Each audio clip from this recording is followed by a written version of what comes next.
দুই গরু, এক গরু আরেক গরুর সাথে।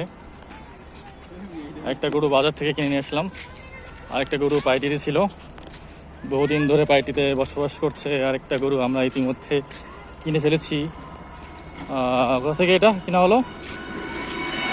এটা হচ্ছে চিটাগাং রোডের যে হাট, সেখান থেকে কেনা হয়েছে 1,16, অর্থাৎ 1,16,000 দিয়ে। আর এই গরুর দাম নির্ধারণ করা হয়নি। বিবাহের পূর্বে কন্যার পরিবার এই গরুর দাম নির্ধারণ করিবে বলে আমরা আশা করছি।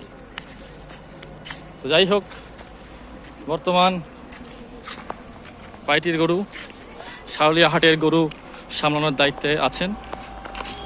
খুব ভালোভাবেই তিনি দায়িত্ব পালন করছেন।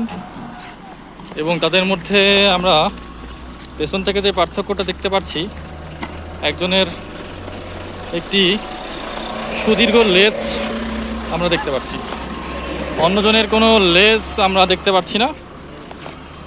তো এটা একটা বিশেষ পার্থক্য।